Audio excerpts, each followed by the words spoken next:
ધ્વનિ।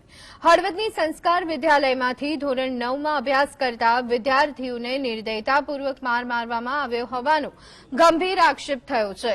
અંગ્રેજી વિષયના સ્પેલિંગ ન આવડવાને કારણે અંગ્રેજીના શિક્ષક તેમજ શાળાના આચાર્ય મયુર સાહેબ દ્વારા વિદ્યાર્થીઓની ક્રૂરતાપૂર્વક ધોલાઈ કરવામાં આવી, જેથી વિદ્યાર્થીના શરીર પર ગંભીર ચાઠા પડી ગયા।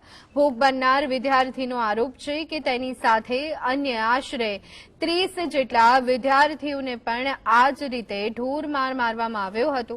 તો આ તરફ પીડિત બાળકના વાલીએ ભારે આક્રોશ સાથે જણાવ્યું કે તેમનું બાળક એ ગંભીર શારીરિક બીમારીથી પીડાતું હોવાથી સ્પષ્ટ રજૂઆત શાળા તંત્રને અગાઉથી જ કરવામાં આવી હોવા છતાં પણ આવા નિર્દયી શિક્ષકોએ જરા પણ દયા રાખ્યા વગર તેને આવી રીતે બેરહેમીથી માર માર્યો।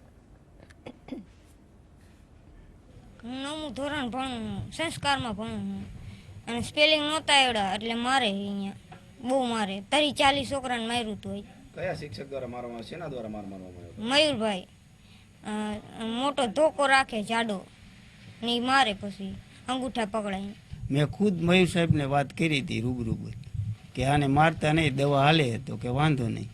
અમારી માંગ એમ છે કે આ મારે નહીં અને અમારા છોકરાને એમ શું કે બેટા તારો વાંક શું તને આવો માર્યો? તો એને એમ કીધું કે મમ્મી મને પેલિંગ પૂછ્યા હતા, મને પેલિંગ ન આવડ્યા ને એટલે મને પ્રિન્સિપલ સરે માર્યો। શશિકાંત સરને મેં ફોન કર્યો તો મારા છોકરાને કમજોરી છે, તમે એને મારતા નહીં, મારશો તો મારે એને હોસ્પિટલ લઈ જવો પડશે, એની કમજોરી છે। મારી પાસે એના રિપોર્ટ બધા પડ્યા છે। પ્રિન્સિપલ મયુર સાહેબ જે અમારા ઇંગ્લિશના ટીચર છે તે અમને સ્પેલિંગ વાંચવા આપે છે ઘરે, તે ન આવડે એટલે તે પાઇપ